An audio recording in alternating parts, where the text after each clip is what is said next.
যাচ্ছে আসলে আপনাদের অনেকদিন পর সংসদে? আলহামদুলিল্লাহ, প্রথমে আমার সৃষ্টিকর্তার প্রতি আমি আমার কৃতজ্ঞতা জানাচ্ছি আমার নির্বাচন এলাকা কটিয়াদি পাখন্দিয়ার জনগণের প্রতি, যারা আমাকে আজকের এই মহান সংসদে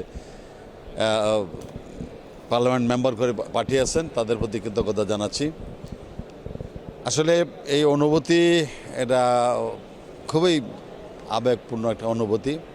দীর্ঘদিন পর এই পার্লামেন্টের ভবনে আমাদের পার্লামেন্ট মেম্বাররা ঢুকেছেন এবং আপনারা জানবেন যে আমাদের যে অনেক প্রতিশ্রুতি আছে, তবে আজকের প্রথম দিনে আমরা আমাদের পার্টির লিডার অব দ্য হাউস আমরা নির্বাচিত করেছি আমাদের প্রিয় নেতা, আমাদের চেয়ারম্যান জনাব তারেক রহমান সাহেবকে, এবং উনি প্রথম দিনেই আমাদেরকে মেসেজ দিয়েছেন যে অতীতের যে কালচার ছিল যে ট্যাক্স ফ্রি গাড়ি এবং প্লট এমপি সাহেবরা পাইতেন বা নিতেন, এইটা উনি আমাদের সম্মতি নিয়ে এটা বাতিল করে দিয়েছেন। আমরা ট্যাক্স ফ্রি গাড়িও নিব না, আমরা সেই প্লটও নিব না, এটা উনি সিদ্ধান্ত দিয়েছেন, একটা যুগান্তকারী সিদ্ধান্ত।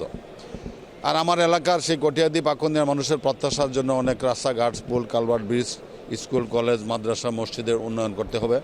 আমরা ঘুষমুক্ত, দুর্নীতিমুক্ত বাংলাদেশ গড়তে চাই এবং এটা আমার নির্বাচনী এলাকাও ঘুষ এবং দুর্নীতিমুক্ত করতে চাই এবং আমার এলাকার শিক্ষা প্রতিষ্ঠানগুলি উন্নত করতে চাই, বিশেষ করে মাদক, সন্ত্রাস, চাঁদাবাজ যেটা নিয়ে অনেক কথা হচ্ছে, এটাকে কার্যকরীভাবে বাস্তবায়ন করার জন্য আমাদের প্রচেষ্টা থাকবে এবং এই দেশকে একটি বিনির্মাণ করার জন্য তারেক রহমান সাহেবের যে স্বপ্ন, সেই স্বপ্নের হাতিয়ার হিসাবে আমরা কাজ করব। ধন্যবাদ।